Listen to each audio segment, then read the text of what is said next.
Assalamualaikum warahmatullahi wabarakatuh. Gimana kabarnya anak-anak? Sehat selalu kan? Semoga kita selalu didapat perlindungan oleh Allah supaya terhindar dari segala penyakit. Jangan lupa makannya yang teratur, jaga kesehatan, diimbangi dengan olahraga, dan jangan lupa sholat 5 waktunya dijaga baik-baik. Nah, di pertemuan kita pada hari ini kita akan membahas atau kita akan belajar tentang pengertian dan macam-macam toharo. Apa itu toharo dan macam-macamnya ada berapa? Apa saja? Kita akan belajar satu persatu. Apa itu toharo? Mungkin ada beberapa dari kalian yang sudah pernah mendengar toharo itu apa, cara mensucikannya itu bagaimana. Kita akan kupas satu persatu. Yang pertama adalah toharo. Toharo berasal dari bahasa Arab yang mempunyai arti bersuci atau membersihkan diri. Maksudnya adalah membersihkan kotoran yang melekat di tubuh kita, baik berupa hadas, najis, atau kotoran hati.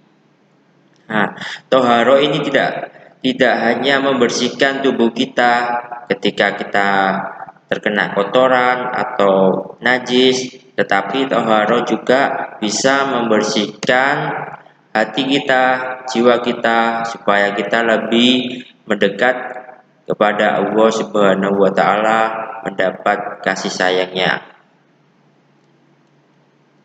Nah, sekarang macam-macam toharo itu apa saja? Ada berapa? Dan bagaimana cara mensucikannya? Kita akan kupas satu persatu. Yang pertama, toharo itu ada dua macam. Yang pertama adalah toharo batin.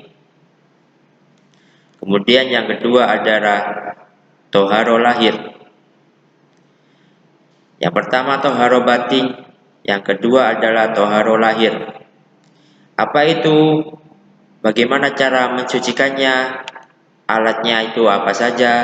Kita akan membahasnya satu persatu. Yang pertama kita akan membahas tentang toharo batin. Nah, toharo batin mempunyai arti yaitu membersihkan hati dan pikiran kita dari kesyirikan dan kemaksiatan yang bisa menjauhkan kita dari kasih sayang Allah. Maksudnya apabila kita di dalam hati kita ada penyakit atau sifat-sifat yang jelek, syirik, dan bahkan kita melakukan maksiat, kita bisa jauh dari Allah Subhanahu wa Ta'ala. Kita bisa jauh dari rahmat Allah Subhanahu wa Ta'ala. Bagaimana kita mendekat lagi kepada Allah? Dengan cara membersihkan hati kita supaya kembali jernih, kembali suci, supaya kita bisa mendapat kasih sayang dan rahmat Allah kembali. Nah, bagaimana cara mensucikan hati kita yang sudah kotor? Caranya yaitu dengan bertaubat, menegakkan ketauhidan, beribadah, zikir, dan menghilangkan sifat buruk dalam diri kita. Dengan ini semua, dengan menegakkan tauhid, taubat, beribadah, zikir, hati kita akan tentram, hati kita akan kembali suci, hati kita akan bisa menerima rahmat Allah, kita bisa menerima kasih sayang Allah, supaya kita terhindar dari sifat-sifat yang jelek. Dengan beribadah, sering-sering berzikir, membaca Quran, mendekatkan diri kepada Allah, insya Allah kita akan terhindar dari sifat-sifat buruk. Sifat-sifat buruk itu apa saja yang menyebabkan kita jauh dari Allah? Sifat-sifat buruk itu adalah iri, dengki, sombong, dendam, riya. Riya itu apabila kita melakukan sesuatu dan mengharap kita dilihat. Kemudian sum'ah, apabila itu ketika kita melakukan sesuatu yang baik, kita berharap pujian. Itu semua adalah penyakit-penyakit yang ada di dalam hati kita. Penyakit-penyakit ini yang menyebabkan kita jauh dari kasih sayang Allah.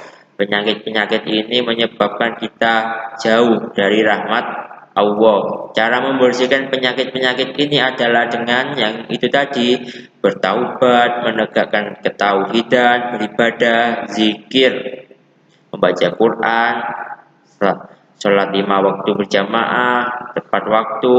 Insya Allah kita akan terhindar dari sifat-sifat buruk yang mengotori hati kita.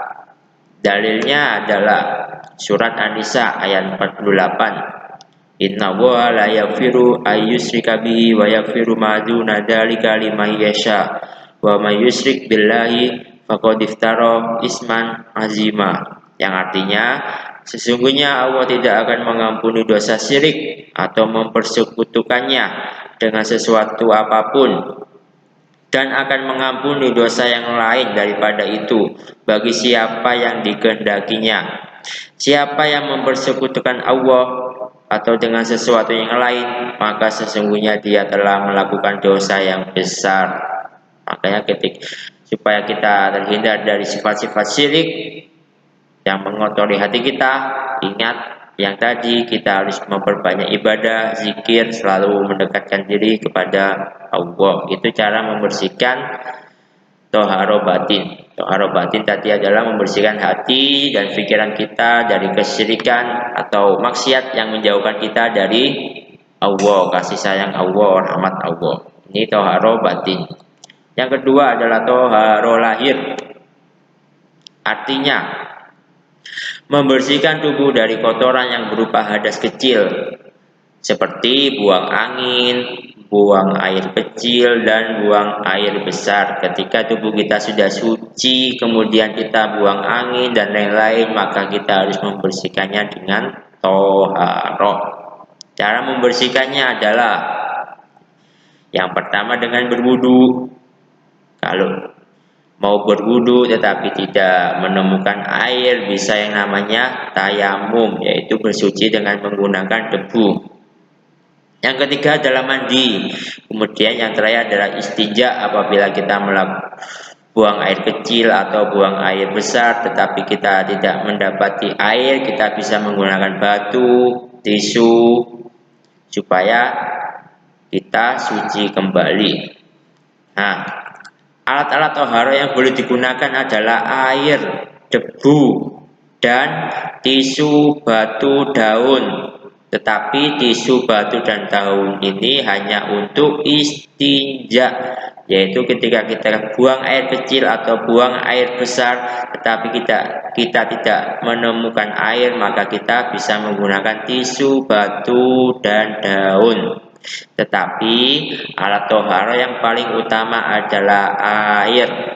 Air yang diturunkan dari langit atau air yang keluar dari bumi, itu semuanya suci, bersih. Air laut, sumur, sumber mata air, itu semuanya suci.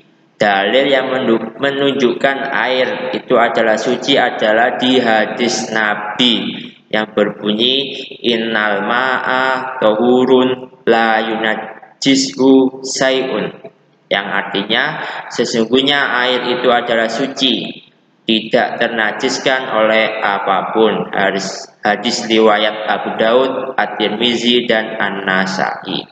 Ini adalah toharo lahir. Ketika kita buang angin, buang air kecil atau buang air besar, kita harus membersihkannya dengan berwudu, tayamum, mandi, dan istinja. Alat-alatnya yaitu air, debu, tisu, batu, dan daun. Tetapi alat yang paling utama adalah air, karena air itu adalah suci, bersih. Nah, cukup sekian pertemuan kita pada hari ini. Semoga apa yang kita pelajari bisa bermanfaat. Dan jangan lupa dibaca lagi buku ibadahnya tentang pengertian dan macam-macam toharo. Nanti kita akan bertemu lagi di pertemuan yang selanjutnya. Ingat, dijaga terus kesehatannya, makan yang teratur, dibarengi dengan olahraga, dan jangan lupa selalu sholat 5 waktu mendekatkan diri kepada Allah supaya kita terhindar dari penyakit-penyakit hati. Sekian, wassalamualaikum warahmatullahi wabarakatuh.